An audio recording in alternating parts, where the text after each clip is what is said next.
Hey there, welcome back to my channel. My name is Angel, and today I just wanted to share with you a very small book haul that I bought probably a few weeks ago.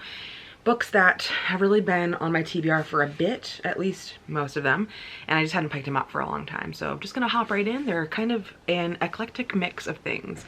First one is one that I really haven't talked about this author in a while, but I bought When Sparks Fly by Helena Hunting. I have a feeling it's gonna be less smutty than the rest of the books that I've read by this author. This author wrote the Pucked series and then has also wrote like some spin-off series of that, and I was really a fan of those because they were really smutty and introduced me into that version of romance. Avery Spark is living her best life between her friends, her sisters, and the Spark house, the event hotel her family owns. She doesn't have much time for anything else. She'd rather hang out with her best friend and roommate than deal with the dating scene, but everything changes when she's in a car accident and needs someone to care for her as she heals.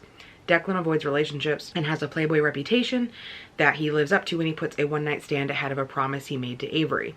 While he may not have been the one driving the car, he feels responsible for her injuries and is determined to make it up to her by stepping into the role of caretaker. This actually has a similar plot, at least it sounds like it, to another one of the books that she wrote in the Pucked series, where one of the characters gets really injured and it deals with the relationship between him and his wife. And I found it really interesting, that like caretaker caring after their ill partner for a while. I also bought one that Sage has talked about so much, and I finally was like, I just need to fucking buy it. This is Detransition Baby by Torres Peters. I trust Sage with my whole heart. Says, Reese almost had it all: a loving relationship with Amy, an apartment in New York City, and a job she didn't hate. She had scraped together what previous generations of trans women could only dream of, a life of mundane, bourgeois comforts. The only thing missing was a child. And then her girlfriend Amy detransitioned and became Ames, and everything fell apart. Now Reese is caught in self-destructive pattern, avoiding her loneliness by sleeping with married men. Ames isn't happy either. He thought detransitioning to live as a man would make life easier, but that decision cost him his relationship with Reese, and losing her meant losing his only family. Don't want to go too much more into it because I feel like I already might have spoiled it a bit, but so yeah, it is dealing with a character that detransitions, and it seems like it's going to be heavy, but from what I remember, it's also supposed to be a very well-written book, and I'm just very curious. I want to see where this story takes me. I also bought 100 Boyfriends by Brontez Purnell, and I love this cover so much. It's just so beautiful. I remember hearing about this a long time ago, and I think I had access to the ARC and I never read it. Transgressive, foul-mouthed, and brutally funny, it is a revelatory spiral into the imperfect lives of queer men just desperately fighting the urge of self-sabotage. As they tiptoe through minefields of romance, substance-fueled misadventure, from dirty warehouses and gentrified bars in Oakland to desolate farm towns in Alabama, his characters strive for belonging in a world that dismisses them for being black, broke, and queer. In spite of, or perhaps because of it, they shine. And I love that the dedication page literally just says, "Fuck all y'all."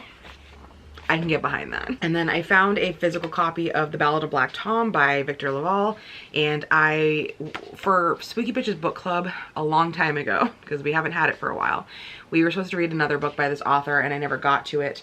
But this one I've heard a lot about, and I've heard it was very good. So it says, people move to New York looking for magic and nothing will convince them it isn't there. Charles Thomas Tester hustles to put food on the table to keep a roof over his father's head, from Harlem to Flushing Meadows to Red Hook.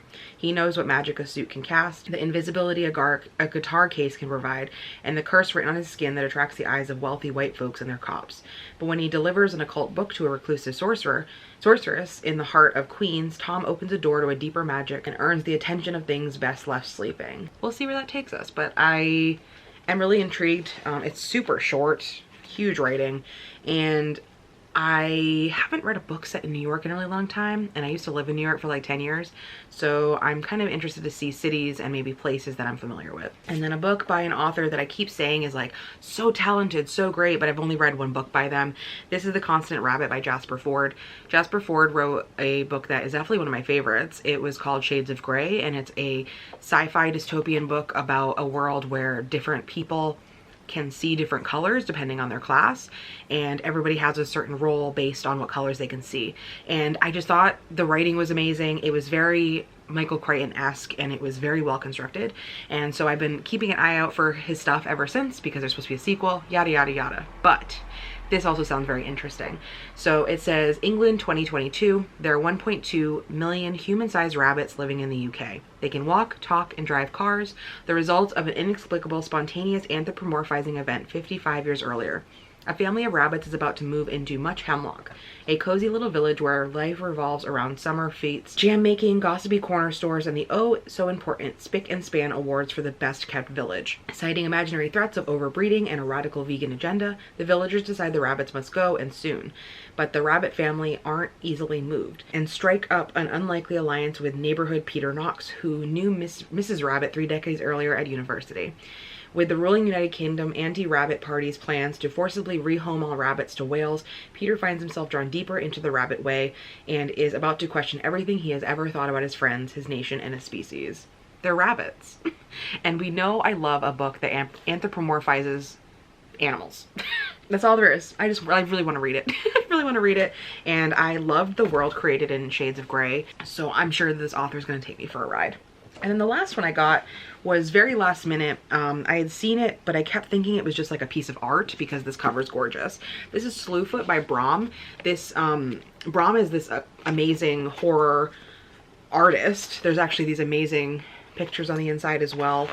And they're very haunting and gross and creepy. This book, it's like more of like an art book size. And I really...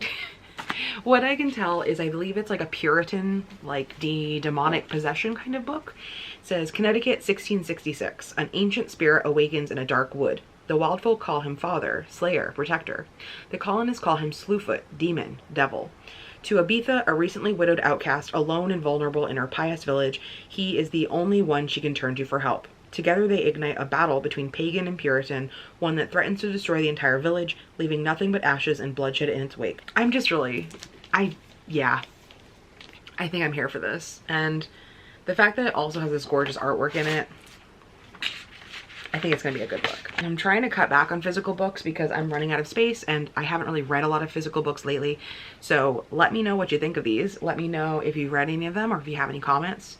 Or if you picked up a good book recently, I'd love to hear it. If you made it this far in the video, leave me a weird fish emoji for that weird fish painting that was in that Brom book. Or just leave me a smiley face in the comments down below. I would really appreciate it. Otherwise, thank you again, and I will see you next time.